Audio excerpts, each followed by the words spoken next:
So I don't think these two processes are mutually exclusive. Preserving the essence of a text and being loyal or faithful to the text are the same thing.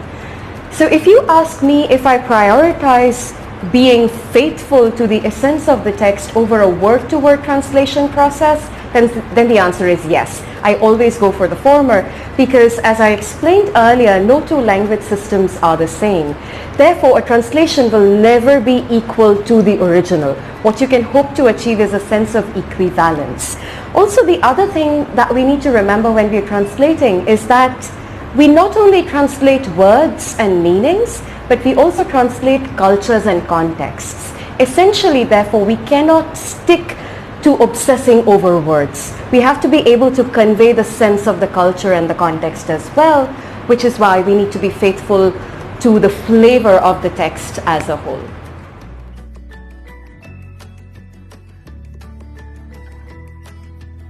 I hope not. As a translator, I've tried my best to keep the essence of Duronto Eegawl the same.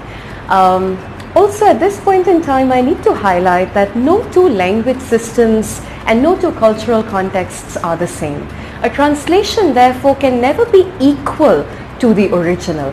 As a translator, what we can hope to achieve is a sense of equivalence. And I hope Firesongs has achieved that sense of equivalence. I hope my translation is translucent enough to let the light of the original text shine through it.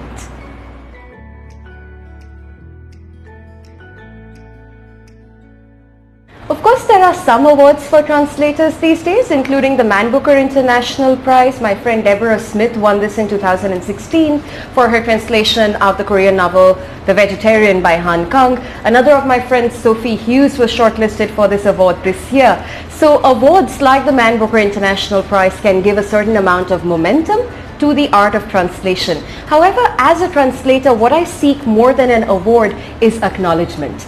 If you pick up translations, early translations from the 20th century or the 21st century, you will see that the name of the translator is missing. In fact, I spent half my life reading Tolstoy's books without realizing that Anna Karenina or War and Peace were actually translations from the Russian into English. However, that is changing. We have an online movement going on, a social movement, which is called #NameTheTranslator. Also, publishers who are sensitive, publishers like Esha and B Books, publishers like Deborah Smith and her Tilted Axis Press have taken to naming the translator, either on the cover page or the back cover. And I think that goes a long way in acknowledging the effort that the translator puts into transferring one cultural experience to another and to another cultural and language system.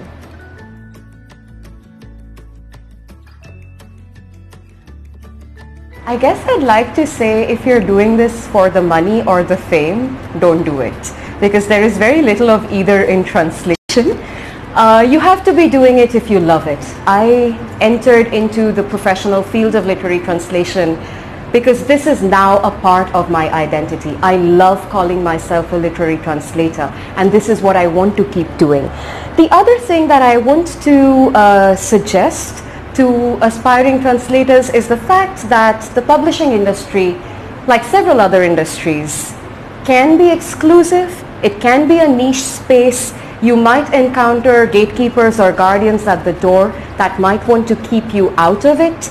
But don't be discouraged. If this is what you want to do, keep at it.